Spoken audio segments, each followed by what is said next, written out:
What's up, Hobby Maniacs? Rob Bear here today with a look at the kit everybody's talking about. Oh yeah, it's Deathwatch Overkill time. Man, this kit, oh man, so much stuff going on over the internet. Everybody was literally losing their minds over this kit. And I mean, I can see why. I mean, this thing's dope. It's got a lot of cool miniatures. I mean, if you add them up compared to like the G-Dub retail price for a clan pack, you're talking, $300, because everything's $30 each now. And yeah, I did a little video on it. I was a little salty, but I kind of spun it. It was a little G-Dub intervention kind of thing. I'm bebopping in to go see Deathwatch on a Friday night, a week late because, I'm always in the trenches. So, there is that. But, I got some time off going to see Deathwatch, and all of a sudden that shit broke. And man, I was like, ugh, the one time I take 5 minutes off and something breaks, and it was the Deathwatch and everything. I was like, oh well, I'm going to see Deathwatch, or I'm going to see Deadpool. But I got out after that, and I started thinking, I was like, man, why would Games Workshop put that thing out at 8 p.m. Eastern on a Friday night, like when everybody is doing what I'm doing? We're going out, we're doing stuff, and man, I kind of took it from there. I did a little intervention video. It was fun. I liked it. I enjoyed it. It was kind of a little on the fake side. The intro was actually at the very end of the video, believe it or not. And I actually didn't raise my voice the whole time about. I think I went to my actual voice about for 2 or 3 sentences of it. So it was fun. Maybe we'll do something like that again. Here in the future. But, before we jump into all this, we got to pay the bills. I want to make sure to invite you to stay in the trenches. Subscribe to this YouTube channel. Click on the Patreon link up on the top left there. That's your way to get some free miniatures out of this box for supporting what we do here and helping to keep our videos ad-free in 2016.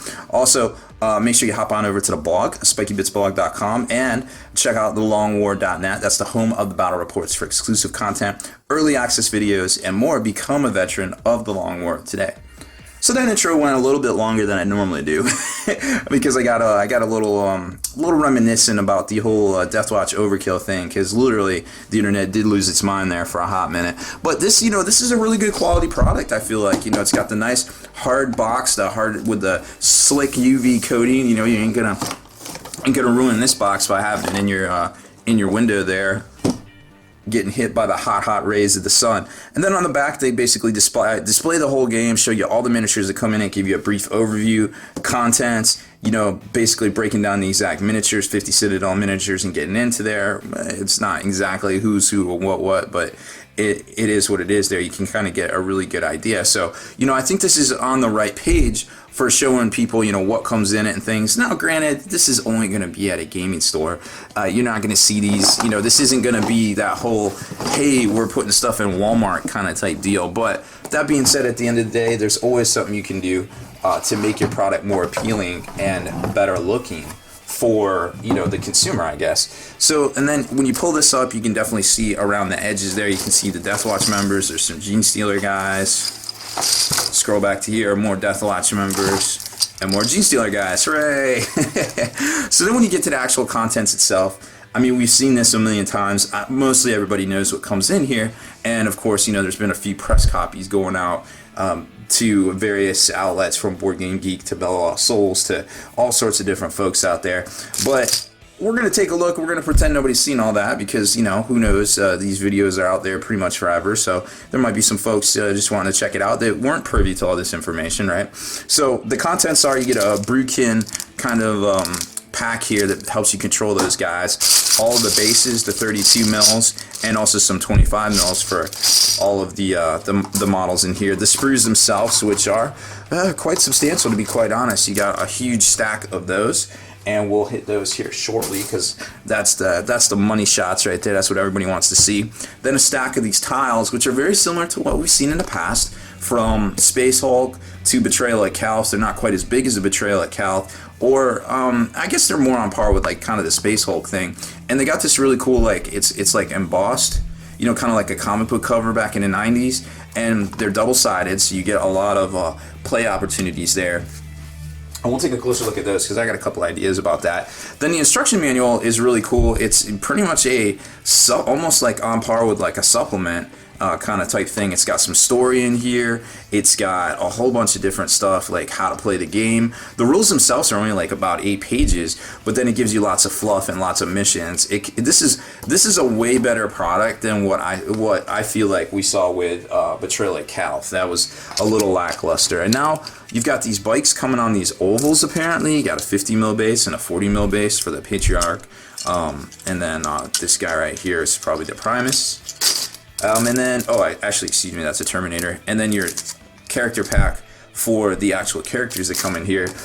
The manual, how to put all these guys together, right? Your range ruler that helps you determine how many dice, what you get at what range, and what can do what. Very similar to Armada or X-Wing, I guess, if you're comparing it to FFG. And a pack of 6 dice right there. So that is the entire contents. Now, we're going to take a closer look at a lot of this stuff, but not necessarily this stuff here.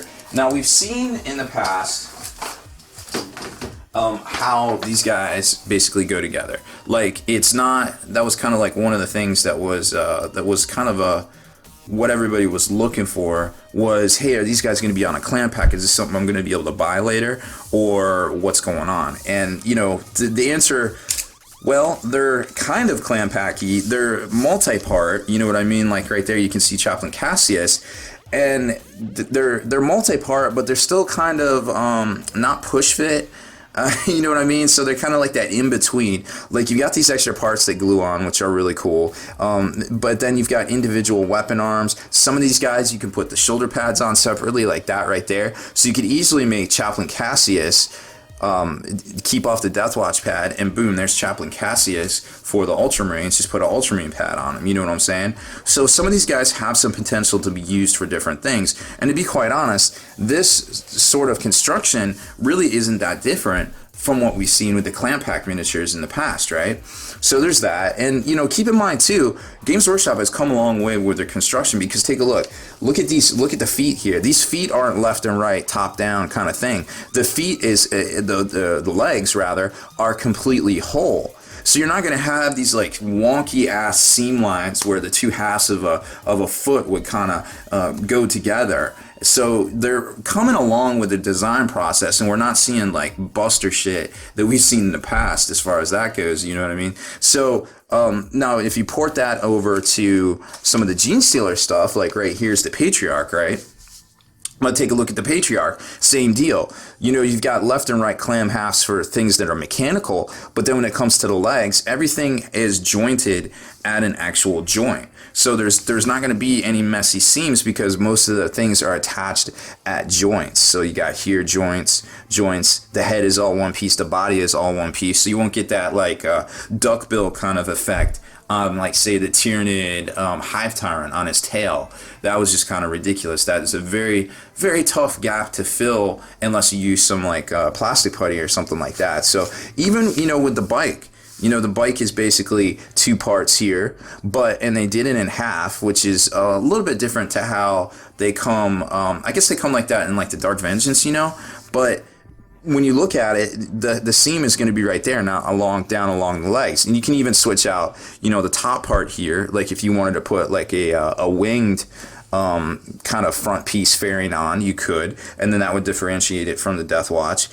As far as, you know, his White Scar shoulder pad is separate. His Deathwatch pad is part of his actual body right there. So the Deathwatch pad is over here. So each figure is a little bit different on how they go together, and some of them can be ported over to just normal 40K, and some of them would require a little bit more converting, kind of depending on what you want to do. Now, granted, you don't have to put that on if you don't want to, but that kind of makes it White Scars, you know what I mean? So take a look, when you get your box, take a look at each one, and kind of figure out, hey, how could I, you know, if you're just buying it like, hey, you want to make a Captain Strike out of this guy, right? You just got to kind of take a look at it and be like, well, can I? You know, let's take a look. So there's his White Scar shoulder pad, Raven Guard shoulder pad, which doesn't help anybody. His Deathwatch shoulder pad is actually molded into the arm itself right there, which is part of this assembly. So that one would be a little bit tougher to do. But, you know, that's not indicative of all of them. So just keep that in mind as you're going through, kind of like, hey, I like the game and all, but I really like the figures more. And then when you get to the back, you know, you're taking a look at all the Genestealer troops, they're pretty much the same as well. Everything attaches at the joints, and you can kind of see right there. So good model design on the part of Games Workshop. You know, good on them for not effing it up, in my opinion. You know, because you can't put out a product that's I guess not multi-part, that's kind of buster, you know, so to speak. But, you know, that being said, it's hard to know exactly what's coming out until, you know, it's not really fair to expect people to spend $165 on a game just to find out you can't convert and you can't do what you might have wanted to do with it there. And there's a good shot in the instruction manual of all of the components that come in the game. Now, we're not, this is basically an unboxing and review kind of type thing. It's not really a gameplay I guess video or walkthrough or anything like that. There's already a few out there, and to be quite honest, I haven't sat down with the game yet, and I don't have the miniatures together. So you know, we may get to that, we may not. We're kind of in a transitioning period here on the channel with we kind of promised this new kind of lineup, and we're kind of working towards that, and I'm not sure if we'll get to that this week, but you know, it's something that maybe we'll circle back around to and kind of do a couple of games, couple of run-throughs to show you guys basically how to play. But there's already a lot of videos out there, I feel like, and maybe that's not the exact purview of this channel right now. We're trying to focus more on hobby content, you know, some 40K flashbacks, some more battle reports, like some top-down in-the-minded tournament players for as far as like X-Wing and Armada goes. We got a lot of footage already. We just got to find the time to edit it. So you're trying to, you know, trying to get things together, trying to get things a little bit more organized around here, and that's, you know, that's what we do. That's how we get betters. So here's a great look at all of the painted miniatures from the heavy metal team from both factions, and then it gets into the missions itself in the back here once you get past the actual rules section, which we just kind of flipped through while I was talking. Like, here's, you know, you got the attack phase. It's basically 8 pages, and they're not even full pages either. They're basically like half pages kind of thing. So I'm not exactly sure if you need a quick start guide for this one, because I haven't read through it yet. But that being said, you just never know with these types of things. So there's quite a few missions in here. I believe there's 10 missions that they include. Now, we might see some more in the White Dwarf, which would be swell. But it's really hard to say at this point, because I feel like you get more content, you get more gameplay content with this one than you did with Betrayal at Calth. But I feel like Betrayal at Calth gives you the opportunity to play, you know, 500-point games, 1,000-point games with your current Horus Heresy models, you know, going forward from there. And then there's a little bit of fluff at the back. Now, maybe one of the things we could do in our next 40K flashback is there's a big feature on the Deathwatch that was in one of the old chapter approved books from the early 2000s that I still have, and then I thought that might be kind of cool to go over because everybody's you know, definitely talking about Deathwatch and things. And then basically conclusion to all that, you've got all of your walkthrough campaigns right there, and then you're basically like your quick start reference guide to back on the back cover here. So that's it seems like a very well thought out, laid out rule book. I haven't really dug deep into it, so I can't really say for sure, but what I do like are these panels right here, because I'm definitely eyeing these things and I'm like, yo, how cool would it be to put these together, get a bunch of these, because, you know, there's gonna be folks that don't even need them. It's just like, yo, you can have these, lay these things all out on a table because they're so big, and do like something like a Zoom Mortalis game for Horus Heresy, because there's a whole bunch of different ones, and you can almost fit a 60 mil base through here, so you could just say they fit, you know what I mean? Like, if it's this wide, you could just say a Dreadnought fits, and that would be really cool in a cost-effective way to play Zoom Mortalis without having to blow a bunch of money on the Forge World panels, which quite honestly, I've seen them, and they really leave a lot to be desired as far as quality goes. Like, they're just kind of, I mean, if you're a true hobbyist, you got the time and you can make them right, that stuff is great. But if you don't, and you're kind of like a novice hobbyist, these things really aren't for you. But if you're just looking to save some time, I mean, just pick up some of those Overwatch panels, you know what I mean? So here's the first sprue for the Space Marines. Let's zoom in on that a little bit. Slowly, very slowly. Alright, so there it is right there. Now, what's cool about this one is, What I like, or I guess what I like about these is that the pieces aren't all over the place. You know what I mean? Like when you're like, oh, okay, here's the librarian, or excuse me, the Dark Angel champion rather. All his stuff's like right here. You know, you're looking for the Salamander Terminator. All his stuff is right there. You know, you're looking for Cassius. All his stuff is right there. And I can't actually tell who that is right there. That looks like the Blood Angels librarian. Right there. I'm looking through a screen that's very small. So, but it's actually bigger than trying to look down at the table right here, which is really far away from me. So we're getting used to some of the new technology and things that we have here in the studio, and try not to F it up, so to speak. But what's the really interesting thing I want to point out about the sprue configurations, everybody's like, oh, you know, they didn't come like clamp packed, they didn't come like clamp packed. But let me throw this out there.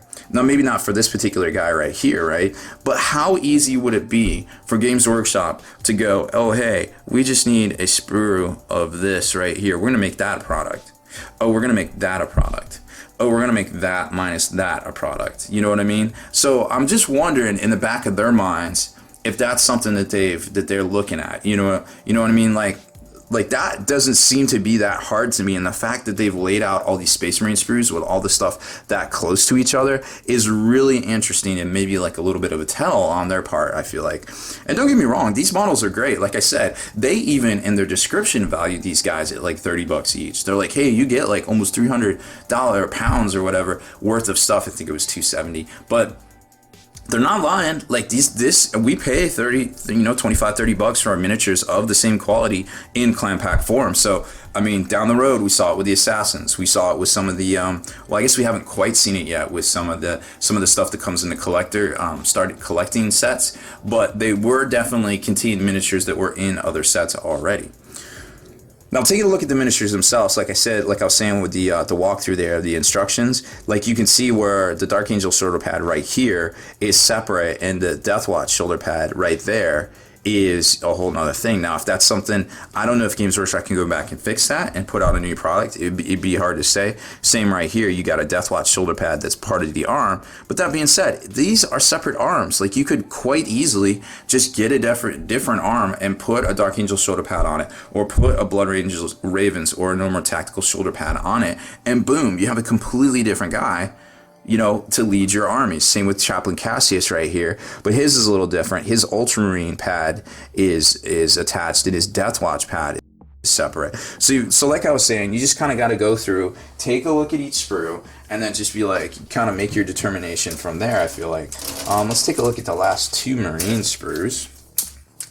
And I'm really glad, to be quite honest, that these are that close to each other on these sprues, because this is the stuff that we're giving away this month, and or last month, and to March 14th of 2016 for people that new supporters over on Patreon.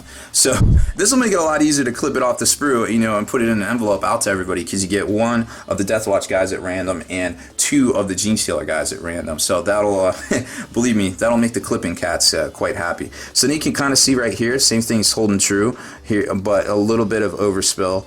Just like on the last one there. So you got the Ultramarine, a Stern Guard vet, you got the Blood Angel right here, then you've got, I can't tell who that, oh, that's the Blood Claw, and right here is the Raven Guard guy. So all seems very easily interchangeable, very high quality. You can switch out the jump pack here, you know, you can switch out the shoulder pad here. Now the Deathwatch pad is part of it, and you can't separate that arm. You take a lot of hobby work there to do that. But over here, the Ultramarine pad is separate. So you just kind of got to take a look, just kind of figure out what it is you're trying to do and how hard it will be to do it. And then this one's really interesting because it's basically a big split down the middle, and then kind of a jumbled sprue right there with the Imperial Fist with the frag launcher. Or I guess he's not an Imperial Fist. I guess he's technically a Howling Griffin according to the book there. And then you've got all the parts for the White Scar guy in here, and then some of the extra parts like the teleport homer. So just kind of interesting how they kind of laid this one all out. So, you know, it's just one of those things you just kind of got to take a look. All very high quality, nothing that we haven't paid good money and clamp pack money for before. Now, here's the Genestealer character sprue, which is going to show, you know, shows you the Patriarch, you got the Magus, and then you've got the Primus as well with his strong hand. This is my strong hand! So my Rending Claw. So you got all that right here, and again, they look great. They're very well done. They're separated in the right spots. You know, this guy, his legs actually attached to the front.